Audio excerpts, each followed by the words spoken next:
I never imagined that my peaceful retirement as governor would be shattered by an HOA president's corrupt scheme to steal my home of 50 years. But when they tore down my late wife's memorial bench and tried to bulldoze my rose garden at midnight, I realized they had no idea who they were messing with. It all started early one Sunday morning when a loud banging on my front door jolted me awake. I was already exhausted from a late-night budget meeting at the state office, but someone clearly had other plans for my day off. Standing outside was Barbara Wilson, our new HOA president, tapping her foot impatiently. "Governor Williams, your roses are 3 inches taller than the regulation height," she announced, waving her measuring tape like a weapon. "This is your 4th violation this month." I looked past her at my wife Sarah's beloved rose garden, the one thing I promised to keep alive after cancer took her last year. For 49 years, she had tended to those flowers every morning while I sipped my coffee on the porch. Now, apparently, they were a crime against the neighborhood. I took a deep breath, forcing myself to stay calm. "Barbara," I said evenly, "these roses have been here since 1973. The HOA didn't even exist until 1990. She pushed her designer sunglasses up her nose and thrust a paper into my hands. "New bylaws were passed last month. You should attend the meetings if you want a say in things. Being governor doesn't make you special here." I bit back my response. I had missed that meeting because I was handling a state emergency. Instead of arguing, I watched her march across my lawn, still holding that ridiculous measuring tape, heading toward my neighbor Tom Patterson's house to harass him about his mailbox color. That afternoon, while sorting through my mail, I noticed something strange. A letter addressed to current resident instead of my name. Inside was an eviction notice, claiming I had 30 days to vacate my property. My hands started shaking. This had to be a mistake. I grabbed my phone and immediately called Tom, my neighbor for over 30 years. He picked up on the first ring. "John, thank goodness you called," he said urgently. "I just saw your house listed for sale on Zillow, posted this morning." My stomach dropped.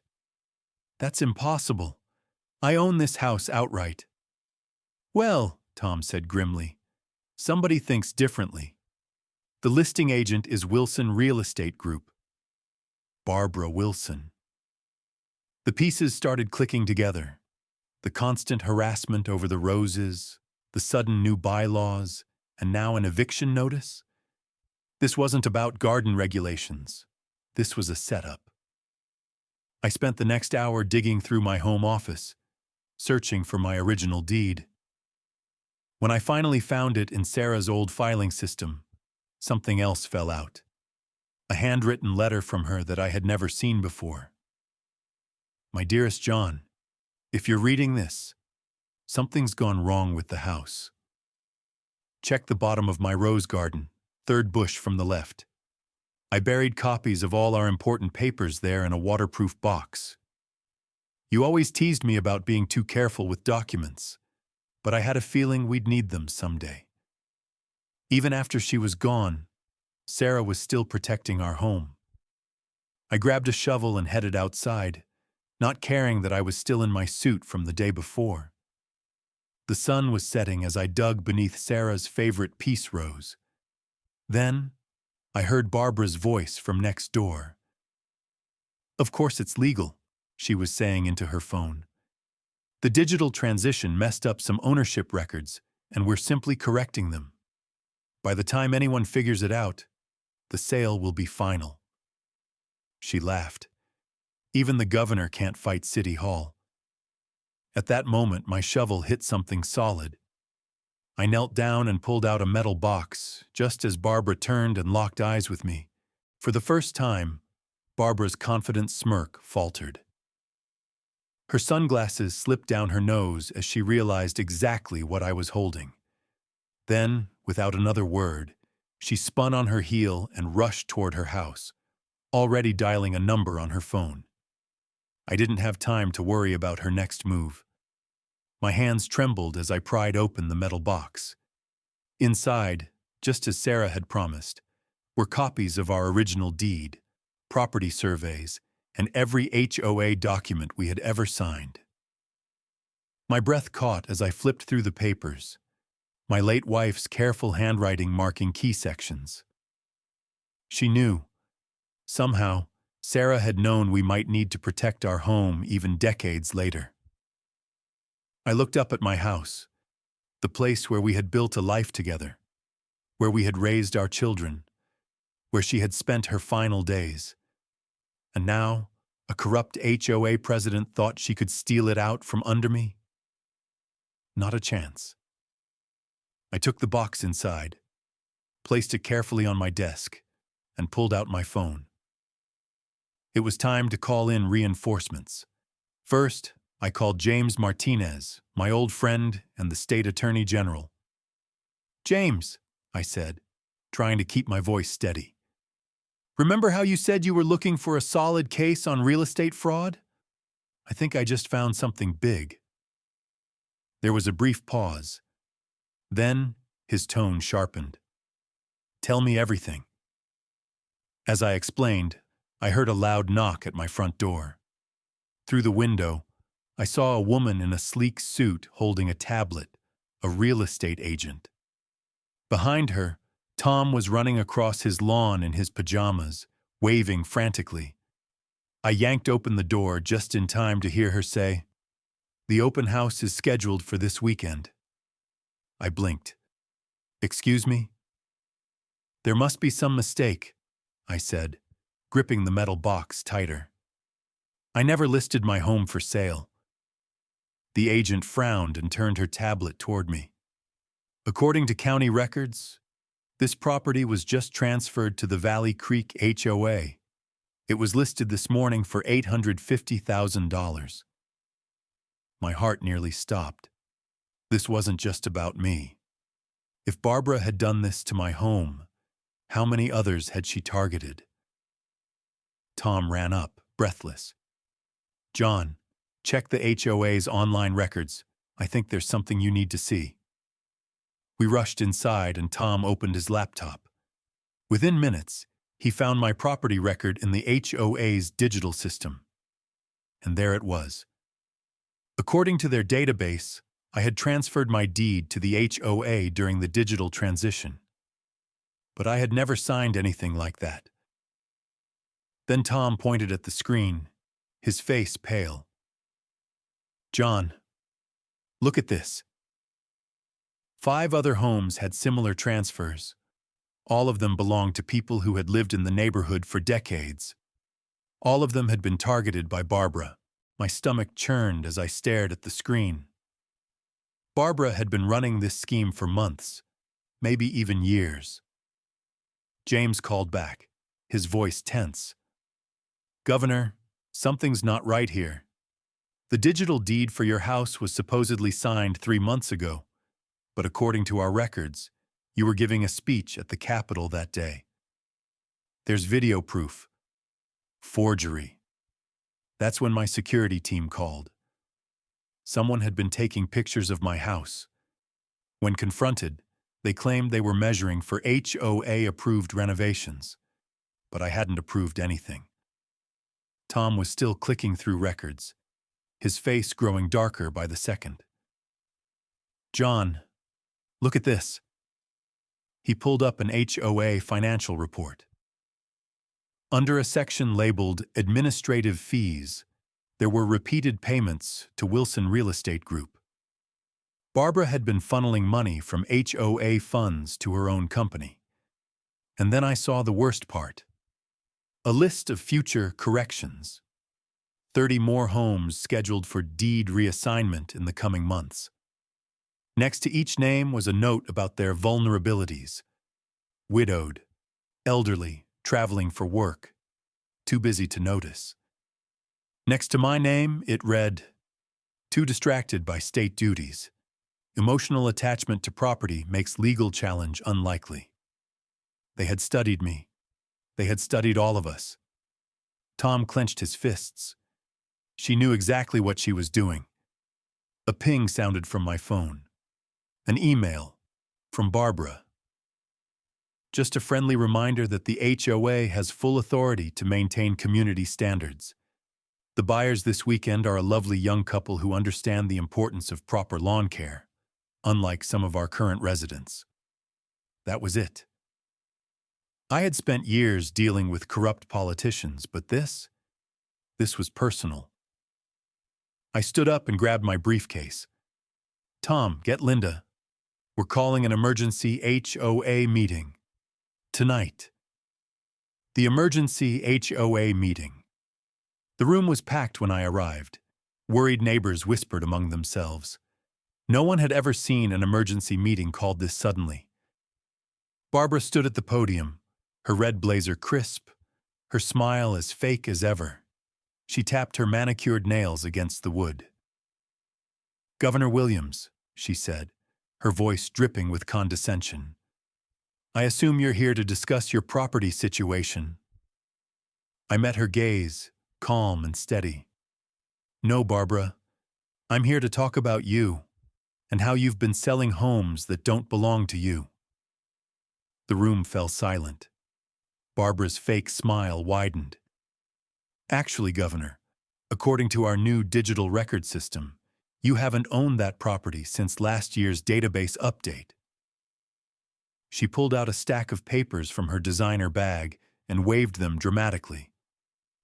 I smiled and patted my old leather briefcase. "Funny you should mention that, Barbara, because I have here every legal document proving I've owned my home since 1973. I opened the case and pulled out the original HOA charter from 1980. And right here, it says that any changes to HOA property registration require a 75% homeowner vote." I held up another document. No such vote ever happened. Barbara's face went pale. Barbara's fingers trembled as she flipped through her stack of papers, desperate to find a way out. That's not relevant," she sputtered. "The digital transition supersedes the old records." A deep voice cut through the silence. "I'd love to hear you explain how a computer database supersedes 50 years of legal property records." Every head in the room turned. James Martinez, the state attorney general, stood at the back of the room. Barbara's eyes widened in horror. Her grip tightened on her papers, her confident mask cracking. "This meeting is adjourned," she shouted, grabbing her bag. But in her haste, a single sheet of paper slipped from her files and floated to the ground. Tom picked it up before she could snatch it back. His face paled. "This is a sale contract, dated 3 months ago. You've been trying to sell John's house since January." The room erupted. Neighbors stood up, shouting questions, demanding answers. How many homes had she stolen? Who else was at risk? Barbara turned and rushed for the door, her heels clicking furiously against the tile floor. But she never made it out. 2 state police officers were already waiting in the lobby. Her designer bag hit the floor, spilling even more documents. Papers that would lead us down a rabbit hole none of us expected. The investigation deepens. The next morning, I sat in my study, staring at the evidence we had gathered. Something still didn't add up. The paper trail was too messy for someone as calculated as Barbara. That's when a knock sounded at my door. Linda Thompson, the HOA secretary for 15 years, stood there, her hands trembling as she held out a USB drive. Her voice was barely above a whisper. "Governor Williams, I can't sleep at night anymore. Barbara didn't just target your home. There's so much more." Before plugging it into my computer, my security team swept the drive for safety. What we found made my blood run cold. Spreadsheets, property records, fake documents, all meticulously organized by date and neighborhood. Barbara hadn't just changed my property records. She had been slowly taking over homes across the entire county. I called Tom. "Get over here now." Within minutes, he and his daughter, Sarah, a data analyst, were scanning through the files. She gasped, pointing at her screen. "Dad, look at this pattern. Every target is either elderly, too busy to notice, or living out of state." Barbara's company would claim there were HOA violations, then suddenly discover ownership problems. Then they'd list the home for sale. Tom clenched his fists. She didn't just steal houses, she ruined people's lives. Linda swallowed hard. "There's more." She pulled up a list of future targets. 30 more homes. And next to my name, a note. "Too busy with state duties. Wife deceased. Emotional attachment to property makes proper legal review unlikely." I gripped my desk. She had been using our personal lives against us. I looked at the faces around me. Tom's fury, Sarah's focused determination, Linda's quiet resolve. Barbara might have money and connections, but we had truth, and she was about to learn that stealing homes was a very dangerous game, especially when one of those homes belonged to the governor. The more we uncovered, the worse it got. Barbara wasn't just a corrupt HOA president. She was the mastermind behind a massive real estate scam. My phone buzzed. Another text from Linda. "Governor, check your email. I found something about the records transfer, but don't let Barbara know I sent it." I opened the attachment. A private email thread between Barbara and someone at the county records office.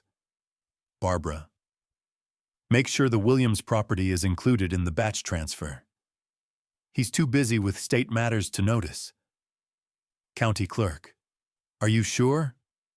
His house isn't even under HOA jurisdiction based on the original agreement." Barbara: "It is now. Just process the paperwork and keep it quiet." That was it. Proof of conspiracy. I forwarded the email to James.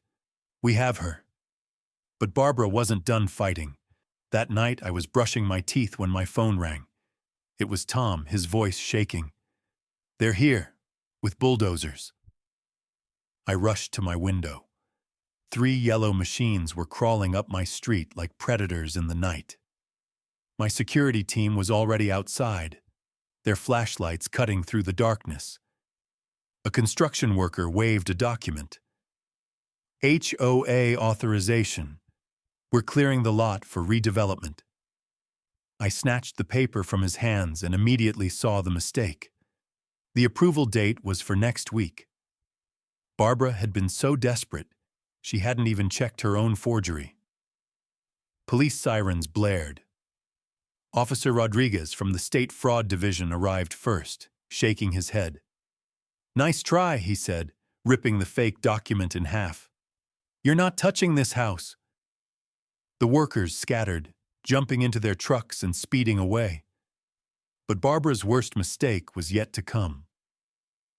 The next morning, I stepped outside to check on Sarah's memorial bench, and my heart stopped. It was gone. The bronze plaque with her name, missing. Our favorite quote about love and roses scratched out. The marble seat shattered into pieces.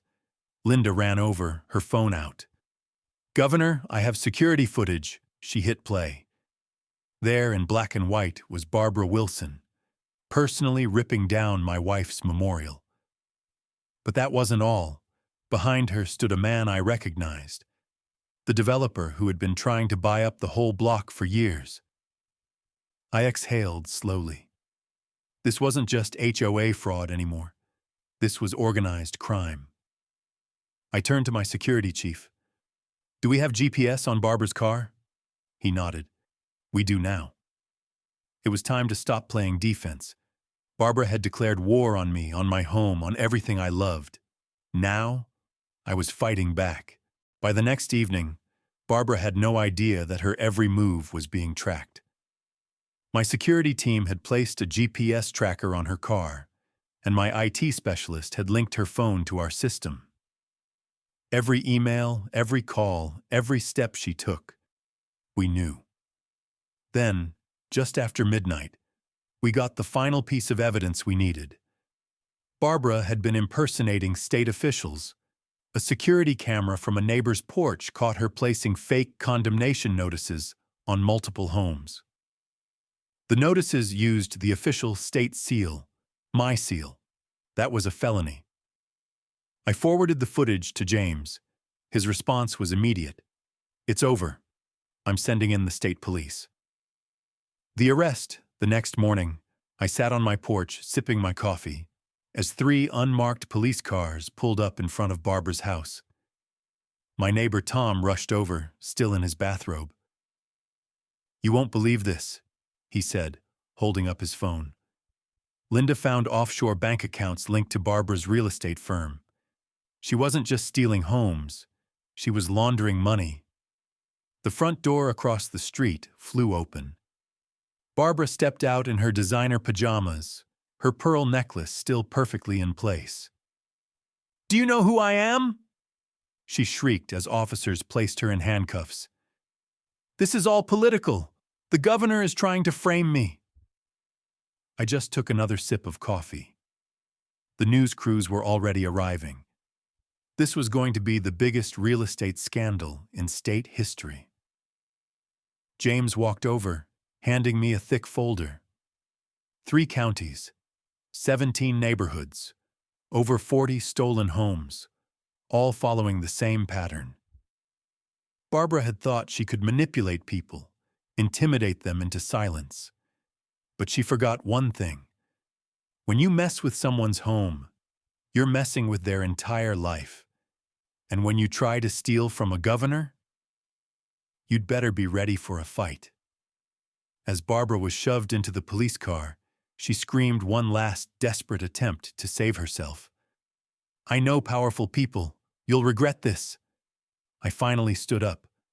"No, Barbara. The only one with regrets will be you." The door slammed shut. She was gone. Rebuilding the community. The weeks that followed were filled with hearings, testimonies, and investigations. Barbara's company crumbled. The fraudulent deeds were reversed. Families who had lost their homes were moving back in. And as for me, I had work to do. I spent the morning rebuilding Sarah's memorial bench, right where it belonged. Tom brought me a cup of coffee. "So," he said, watching as I planted another rose bush. "What's next for you, Governor?"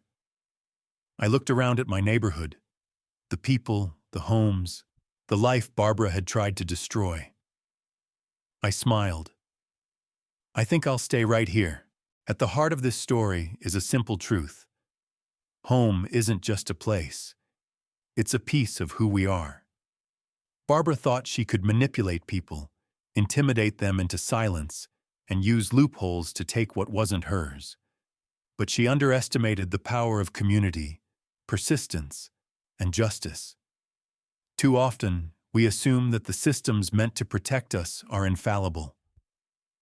But real protection comes from standing up for what's right, even when it's difficult. I learned that when someone threatens your home, they're not just trying to take your property. They're trying to erase your history, your memories, your sense of belonging. And that's why we fight back. Because when good people refuse to back down, no amount of corruption can win. This story is fictional, but the scams it describes are real. Across the country, homeowners, especially seniors, are being targeted by fraudulent HOAs, predatory developers, and forged deed transfers. If you own a home, regularly check your property records for unauthorized changes. Attend HOA meetings and challenge suspicious bylaw updates. Never ignore legal notices, even ones that seem like simple clerical errors. And most importantly, stay connected with your community. A strong, informed neighborhood is the best defense against fraud. Because when we stand together, we protect more than just houses. We protect our homes.